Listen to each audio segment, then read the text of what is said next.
Βρισκόμαστε στην περιοχή της Ξεχασμένης, όπου τοποθεσία Μέλια. Τοποθεσία Μέλια. Είμαστε με παραγωγούς. Θέλουμε να αναδείξουμε το μεγάλο πρόβλημα που αντιμετωπίζουν αυτή τη στιγμή μετά τη χθεσινή καταστροφή. Τι καταστροφή, μιλάμε για 80 με 100% ζημιά, έτσι είναι.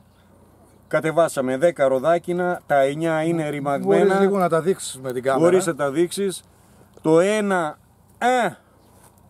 τι ώρα ξεκίνησε να ρίχνει χαλάζι και ποιο ήταν το μέγεθος? το μέγεθος δεν ήταν μεγάλο. Ό,τι χειρότερο υπάρχει είναι το ψηλό το χαλάζι που είναι περίπου νύχι, είναι εκείνο που θερίζει. Ήταν πυκνό όμως. Κοίταξε, εγώ εκείνη τη στιγμή ήμουν στο σπίτι. Εκεί έδειξε λίγο. Εδώ είχε γίνει στρώση κάτω. Δηλαδή όταν μιλάμε στρώση σαν να είχε πέσει χιόνι. Βλέπουμε και τα φύλλα κάτω, είναι... Όχι, εδώ στην περιοχή που είμαστε δεν έχει φύλλο, παιδιά. 150 μέτρα να πάμε, δεν έχει φύλλο στα δέντρα.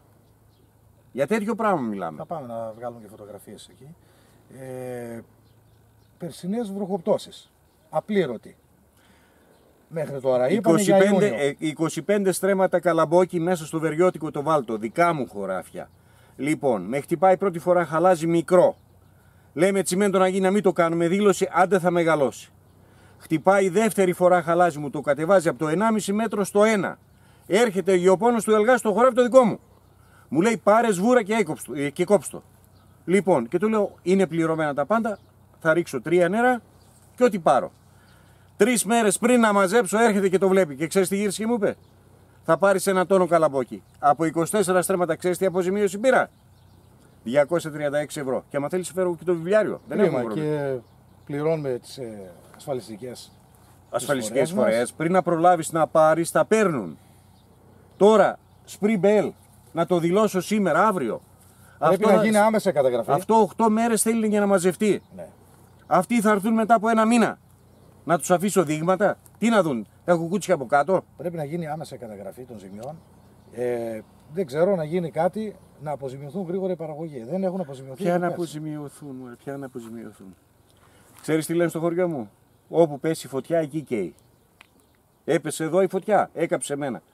Αμέσως μετά την άσφαλτο. Ο θάνατος στη ζωή μου. Αυτό είναι. Αυτό είναι. Δηλαδή, απλώς ασφαλιζόμαστε μόνο και λέμε ότι πληρώσαμε κάτι. Ποιες άλλες περιοχές έχει πλήξει, Καβάσιλα? Δεν ξέρω, εγώ χωράφια έχω περίπου 105 στρέμματα ροδάκινα. Είναι η μόνη περιοχή που με έχει χτυπήσει, αλλά είναι 35 στρέμματα. 35 στρέμματα που σημαίνει το 1 τρίτο των ροδακίνων έχει φύγει από τη μέση. Μεγάλη ζημιά. Πολύ μεγάλη. Μεγάλη. Και δεν είναι τον εργάτη τον πληρώνεις, τον έχεις πληρώσει ήδη. Τα φάρμακα είναι πληρωμένα ήδη. Λιπάσματα τα πάντα. Τώρα περίμενα εγώ να ζήσω. Ευχαριστούμε πολύ.